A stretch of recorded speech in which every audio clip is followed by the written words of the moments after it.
Hello everyone, my name is Adeyemo Adegbemiga Ganio and I welcome you to my new Yoruba Abrahamic YouTube video. In today's topic, we shall carefully look into the origin of the word God or the Almighty God, why it is never a term that the Africans should adopt as a means to address their creator based on the hidden political, dicey and the dark attribute that surrounded the word without their knowledge. And more importantly, we shall also ended up realizing that there is now a need for us to start addressing our own Almighty through the names that they are known by within our respective culture. Like with the Yorubas, you have to refer to them as Eledumare, the Egyptian like the Amun, the Igbos, Chineke, and so on and so forth across Africa. First and foremost, every attribute of this term, God, came from the foreigners, the Europeans that came after they explored Africa, which means that prior before they came into Africa, we never knew some sort of anything known as God. As a matter of fact, he has no spiritual influences over the Africans, either within or outside religion, if you truly understand the root of it.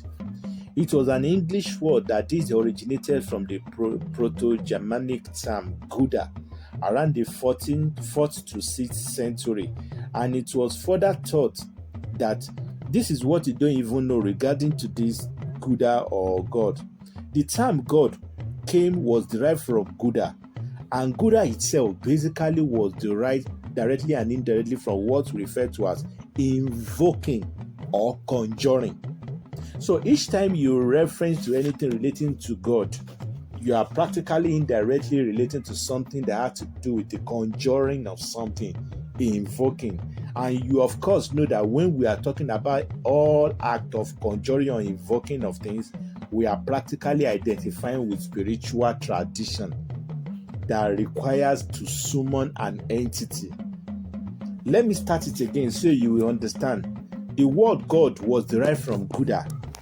Gouda means to evoke or to conjure, and when you are conjuring, you are summoning an entity. That is exactly what they don't tell you. Now, the real question here now lies in what were the Christians summoning, or what were they invoking each time they are praying under the name of God or God Almighty in prayer session? Do they even know what they are summoning or what they are conjuring? That is the question we need to know. Meanwhile, I also need to clarify some common argument today. There is a common argument regarding to the calling of this God's name. Because if I ask them, how are you able to differentiate the small God from big God? I've treated this in one of my old videos. The common answer is that the small God starts from small letter G, while the big God starts from big letter G. The question is, how can you differentiate small God and big God from just literal word without writing it? There is no way. God is God, so it's very illogical. In some other cases, some even concluded that for us to be able to address the real God in heaven, we have to include the term Almighty God in heaven. That alone, Mashio. Unfortunately, this claim as well does not even make sense, because if you must know, if you are among those who actually think that the inclusion of the Almighty to God in prayers is a means of validation that makes you think that your prayer goes directly to the real Creator in heaven, you must also realize that my own Almighty God, or what I hold as Almighty God, or what I believe to be my own Almighty God, is different from what you may perceive as your own Almighty God, and we may not be addressing the Creator irregardless. So the Almighty God within different religion, within different people, within different culture varies. So it's not a validation that each time you refer to an Almighty God, you are directly talking about the real Creator. You are on your own. You are missing the point, because the Almighty God of different religion varies. The Almighty God of the people who worship an ordinary tree or a stick, of course, the God of people who worship tree, the people who worship tree, they will always see that tree as their own Almighty God, and tree does not represent the real Creator. The people who worship the likes of stone, who kisses black stone, who do anything, they might actually come to the conclusion that their whole almighty God evolves within their stone, whereas the creator has nothing to do with stone. The people who perceive that their own power comes from jinn, a spirit, like Aladdin in the lamp, their own almighty God may be ascribed to that jinn. That does not have anything to do with the creator. So if you just practically believe that you can pray in the name of the almighty God, that you now actually think you are validated, that you are praying directly to the creator in heaven, you are still wrong. And this still brings me back down to the very question which I asked earlier: which of the almighty God are the Christian invoking during prayer? Christian needs to understand that. You have to ask, which God are you calling? Because God is a general term, is a generic term across all religion, across all faith. Almighty is also a generic word to qualify God across all religions. So it's not enough to just say you are praying to God, even when they tell you that the idea of God comes from invoking of a spirit, conjuring. Do you understand? So to know the true God or the Almighty God versions which the Christians are praying into, that means we have to revisit the version that we have to revisit how Christianity was founded, and the Almighty God that happens to be the foundation which was coined around the Christianity when it was being structured. For instance, the Almighty God of the Yoruba traditionalists is Eledumare. How did we know? Because Eledumare has always been the foundation of their spiritualism. Do you understand? The Almighty God of the ancient Egyptian is Amun. How did we know? Because the Amun has always been the symbol of what drives their prayer in the early days. So the Almighty God of different culture, different religion is always in alignment with the spiritualism they are doing from the very day they founded that religion. Leading to why, if we are to talk about the very almighty God of both Christian and Islam today, the whole ideology in deeper roots can be traced down to the Ayan tradition. This Ayan tradition can now further trace it back to an Indo-Persians and the Hindu tradition after their splitting, which we now refer to as Zoroastrianism today, through a deity phase we refer to as Mitra. Mitra is a god of light to them, son of the righteous, and in the court that they practice it is always being recognized, or is always being recognized with a symbol or a sort of a bull sacrifice.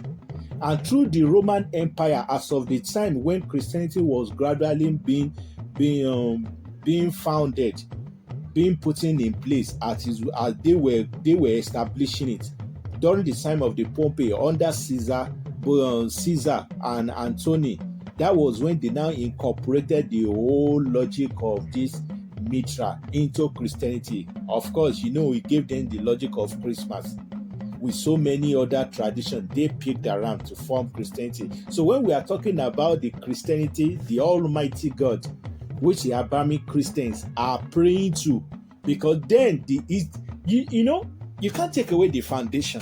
It doesn't matter how you later improvise or how you later adjust the faith you are doing today, or should I say, no matter how you try to update it or improve it, the foundation speaks it up. So the Christianity thing, the God of that Christians was built around a certain character, which absolutely had nothing to do with the Almighty. This is why you will say in churches, you will see the Roman Catholic churches, you always see the sun disc around their head. The sun, the moon, everything like that is also boiled down to how the Muslim too.